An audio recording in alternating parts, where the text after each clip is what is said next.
¿Qué tal, alumnas y alumnos de secundaria? Les damos la más cálida bienvenida a su regreso a clases, ahora en esta modalidad a distancia.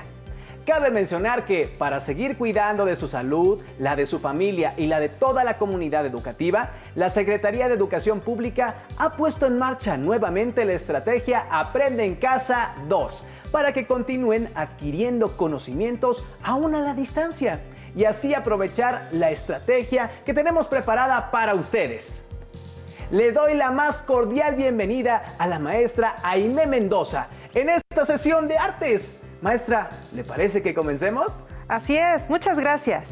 En esta ocasión les damos la bienvenida a las alumnas y alumnos de primer grado de secundaria, a los cuales les pedimos que se alisten para tomar su clase de artes, la cual lleva por título Los inicios del arte en el mundo.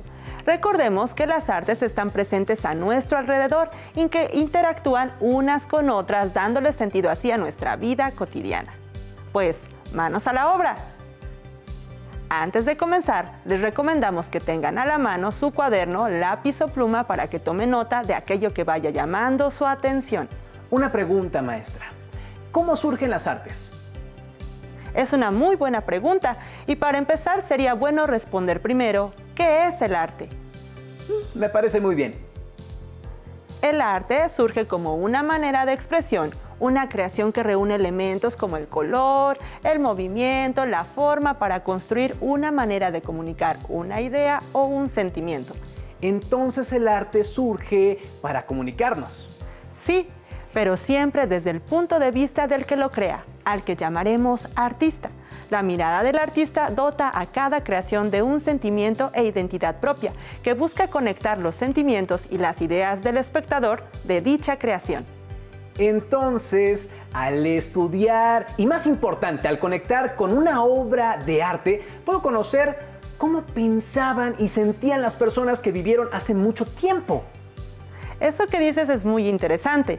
El arte ha acompañado al ser humano durante toda su historia, lo que hace que estemos rodeados de él y, para entenderlo mejor, les pedimos a todos ustedes que están en casa que pongan atención en el siguiente video. Vayan tomando nota de todo lo que les llame la atención.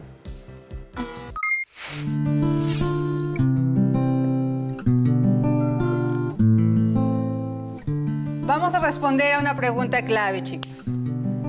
¿Dónde hay arte? En el museo. Sí, efectivamente. El arte lo podemos encontrar en los museos. Sin embargo, no todos los museos son de arte. Hay museos de ciencia donde se han hecho colecciones de objetos que se consideran valiosos e interesantes y cuya exhibición tiene como propósito que el público los conozca. Por ejemplo, el Museo de Geología de la UNAM.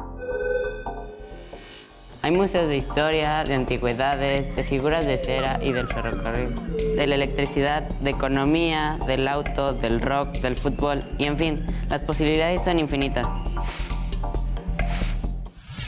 Aunque las colecciones de arte fueron las que hicieron nacer los museos, en la actualidad, como ustedes lo han mencionado, hay diversos tipos de museos. Fue en la antigua ciudad de Alejandría, en el año 280 a.C., donde se fundó el primer museo. Su función era exhibir la colección de arte del gobierno, así el pueblo podía disfrutar las obras, y al mismo tiempo el museo se encargaba de preservar y promover su estudio. Estas funciones continúan hoy. Los museos resguardan, protegen y conservan obras de arte muy valiosas, así como objetos o monumentos históricos, con la finalidad de que puedan ser conocidas y contempladas por todos. Además, se realizan tareas de exhibición, investigación y difusión. México tiene excelentes museos de arte prácticamente por todo el país. Uno de los más emblemáticos es el MUNAL, el Museo Nacional de Arte, que resguarda obras de arte producidas en México entre la segunda mitad del siglo XVI y la primera mitad del siglo XX. Entre sus colecciones permanentes más importantes se encuentra la obra del formidable paisajista mexicano José María Velasco. Llamamos colección permanente a la que pertenece al museo y se exhibe todo el año. Los museos también tienen exhibiciones temporales, que solo están por un tiempo breve en ellos. El Museo Local de Artes e Industrias Populares de Pátzcuaro tiene importantes exposiciones temporales. fue creado por el presidente Lázaro Cárdenas para reivindicar el valor económico y estético de los artesanos purépechas. Aunque cuenta con una exposición permanente, la obra artesanal indígena de todo el país ha visitado temporalmente sus salas, como una expresión de la riqueza cultural de México a lo largo del tiempo. A través de las obras artísticas y objetos culturales que encontramos en los museos, podemos comprender el modo de ver la vida de nuestra propia cultura y las otras, por muy remotas en el tiempo o en la geografía que se encuentren. En muchos sitios arqueológicos también encontramos museos, a los que se les llama museo de sitio, donde podemos observar a detalle todo lo que han encontrado los arqueólogos en sus excavaciones y estudios. Un buen ejemplo, entre muchos, es la impresionante zona arqueológica de Monte Albán, en el estado de Oaxaca, con su observatorio astronómico, su corredor de los danzantes y sus manifestaciones culturales únicas. Con frecuencia, el mismo museo puede ser una obra de arte. Es el caso de la Casa Museo Anahuacalli, cuyo edificio recuerda las formas de las ciudades antiguas de Teotihuacán y Palenque. Fue diseñada en la década de 1940 por el muralista mexicano Diego Rivera, para exhibir su colección de más de 60,000 obras de arte prehispánico. Actualmente también exhibe la obra del artista. Pero no solo encontramos arte en los museos, también hay galerías de arte donde, además de exhibir obras, se dedican a su venta. El mercado de arte es muy importante. Además de estos espacios, cualquier lugar se puede convertir en un lugar de encuentro entre un creador y un espectador.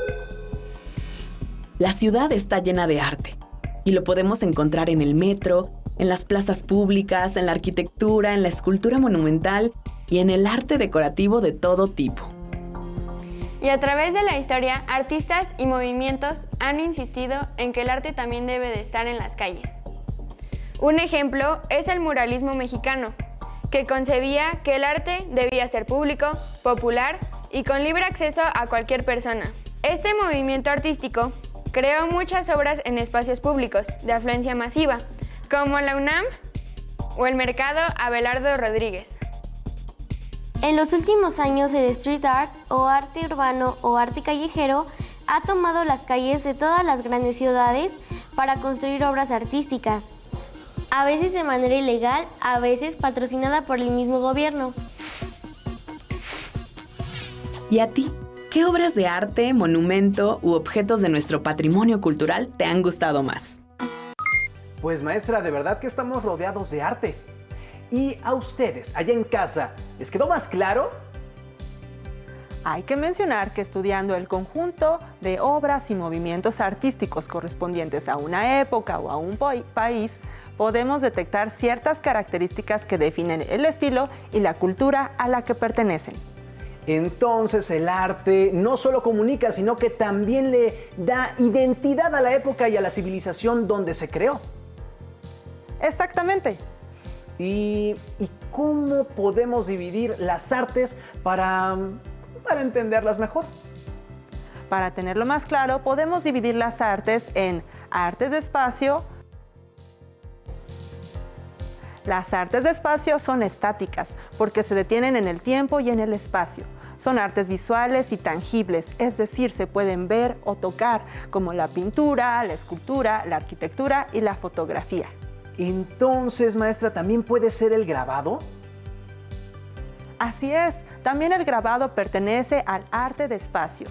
Ahora, continuemos con las artes de tiempo, que son más dinámicas, pues ocurren en un determinado tiempo en el que son escuchadas o leídas. Por ejemplo, la música, la poesía y la literatura.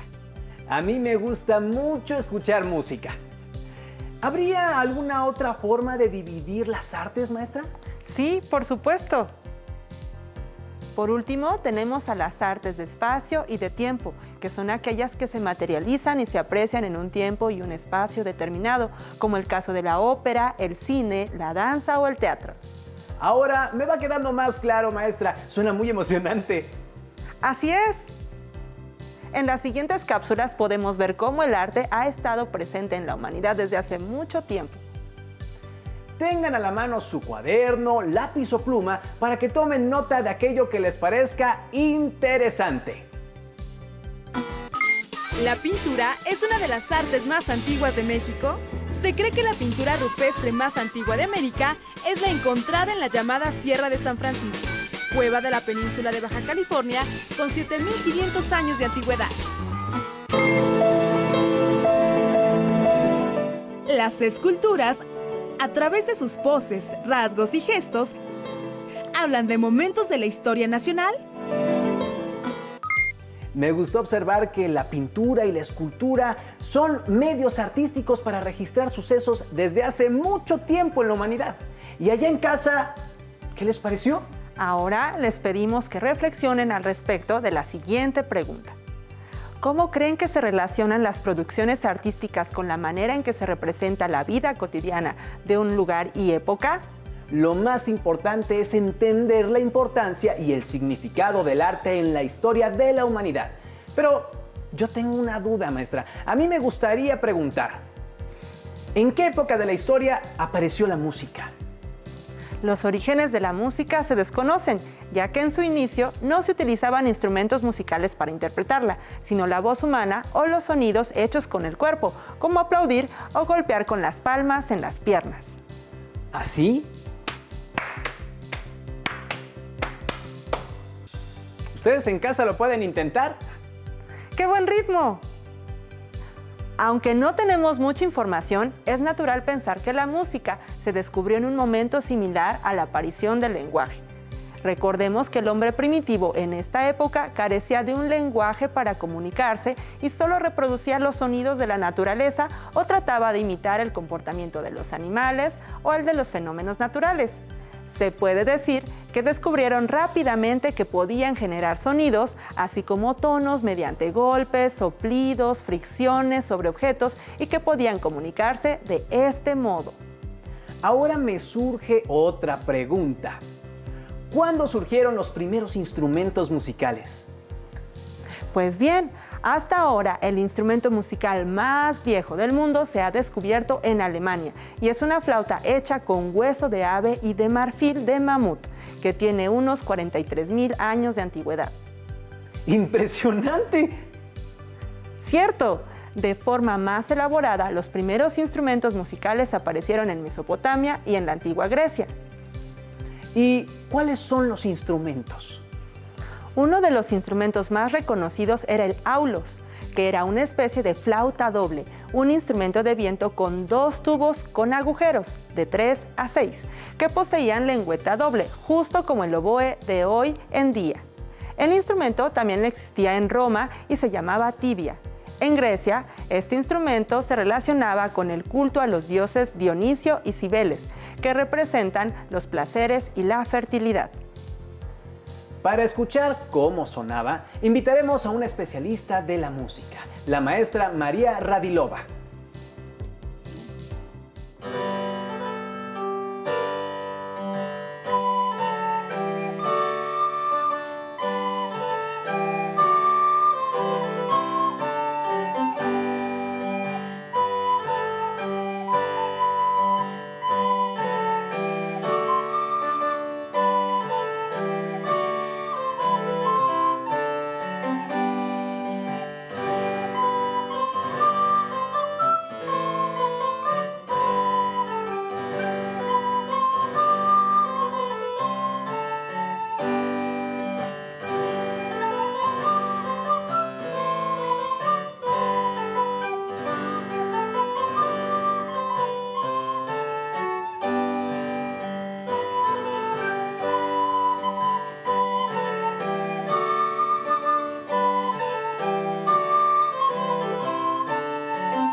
Muchas gracias a la maestra María.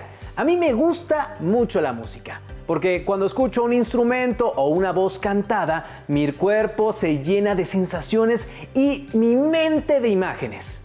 Esa es una función muy importante del arte, desarrollar nuestra sensibilidad y nuestra imaginación, no solo escuchando música, también leyendo un libro, viendo una pintura o presenciando una obra de teatro. O también viendo una película. ¡Exacto!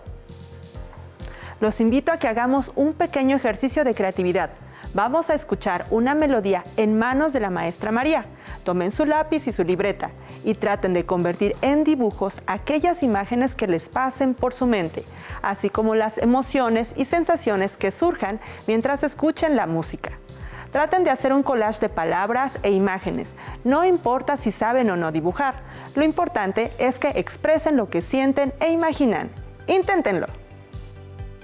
Ahora interpretaré Saraband de Georg Friedrich Händel.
¿Tienen listo su dibujo? ¿Qué sienten cuando ven sus trazos? ¿Creen que reflejan algo de su personalidad? ¿O les ayuda a saber cómo se sienten en este momento? Eso es un efecto que tiene el arte. Nos habla de nuestros sentimientos, ideas y emociones, ayudando a entenderlos mejor. Ahora toma tu dibujo con una mano y observa las líneas que trazaste, los puntos, las formas o la imagen que creaste. Y con la otra mano vuelve a trazarlo en el aire, lento, suave, rápido o fuerte. Es como dibujar con las manos y al mismo tiempo bailar. Y sin olvidar expresar nuestras emociones e ideas. Esto del arte es muy divertido. Intentémoslo. Con esta música tan agradable al oído y con tanto dibujo creado en nuestra imaginación y con nuestro cuerpo, parece que nuestro viaje está llegando a su fin. Así es. Nuestro viaje por hoy termina. Les invito a que anoten en su libreta qué les pareció la experiencia del día de hoy. ¿Qué les pareció convertir los sonidos en dibujos y los dibujos en movimientos con su cuerpo? Espero que lo hayan disfrutado. ¡Hasta pronto! Si tienes dudas o